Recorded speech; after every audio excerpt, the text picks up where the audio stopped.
खबर उत्तर प्रदेश के बलिया जनपद से है, जहां उत्तर प्रदेश सरकार के आयुष मंत्री दयाशंकर मिश्र उर्फ दयालु ने खुले मंच से बांग्लादेश में टूटे हुए मंदिरों की कसम खा ली और कहा कि बांग्लादेश में तमाम हिंदू मारे गए हैं, मंदिरों को तोड़ दिया गया है। भारत ने युद्ध नहीं किया, भारत ने यहां से जाने वाली सामग्री को रोक दिया है। और उन्होंने आवेश में आकर कहा कि टूटे हुए मंदिरों की कसम, जितने हिंदू मारे गए उससे ज्यादा बांग्लादेश में मुसलमान खाए बिना रोटियों के मर जाएंगे, ये मेरा दावा है। मंच पर मंदिरों की कसम खाने के सवाल पर उत्तर प्रदेश सरकार में आयुष मंत्री दयाशंकर मिश्र उर्फ दयालु ने कहा कि बांग्लादेश में अचानक सरकार बदलने से ऐसी परिस्थितियां पैदा हो गई हैं। हमारा पड़ोसी देश बांग्लादेश आतंकवाद की तरफ बढ़ रहा है। बांग्लादेश में एक ऐसा देश बनने जा रहा है या बनना चाहता है जहां कट्टरपंथियों का राज हो। शेख हसीना के राज समय ऐसा कोई वातावरण नहीं था।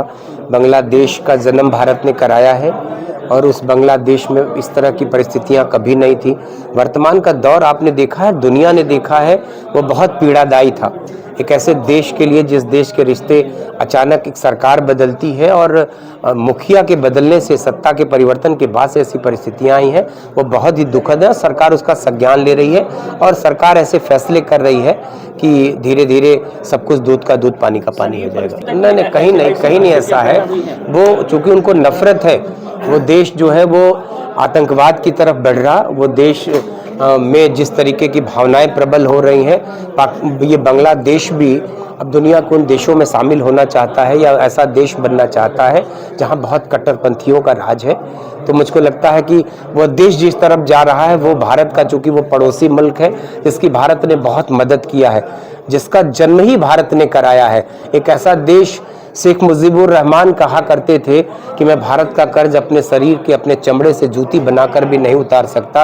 ये वही बांग्लादेश है जो भारत का एहसान मानता था और आज भारत के प्रति उसका जो बदला हुआ व्यवहार है वो सिर्फ और सिर्फ एक बदली हुई सत्ता के चलते हैं। बलिया के बीजेपी कार्यालय पर बजट गोष्ठी के दौरान मीडिया से तेलंगाना सरकार के द्वारा रमजान के महीने में 4 बजे ही छुट्टी करने वाले ऐलान पर उन्होंने कहा कि ये तेलंगाना सरकार का तानाशाही भरा निर्णय है और इसकी आलोचना पूरे देश में हो रही है। ये एक तरफा निर्णय है, मनमाना निर्णय है और एक तरह से ये अजीबोगरीब निर्णय है। इस निर्णय से उस प्रदेश का विकास भी प्रभावित होगा।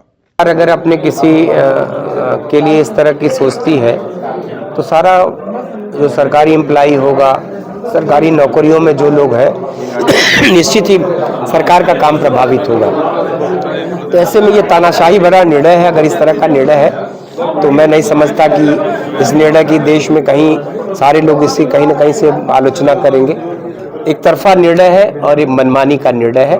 चूंकि सरकार उन लोगों की है तो अपने लोगों के लिए क्या करते हैं उनका व्यक्तिगत अपना फैसला है, तुष्टीकरण की नीति है। चलिए, तो मैंने कहा ना कि ये चीज़ें अब क्या सोच के सरकार ने निर्णय किया वो जाने, लेकिन अजीबोगरीब निर्णय है। छुट्टियां चंद दिन की होती हैं, 30 त्यौहार हमारे भी होते हैं, किसी के भी होते हैं।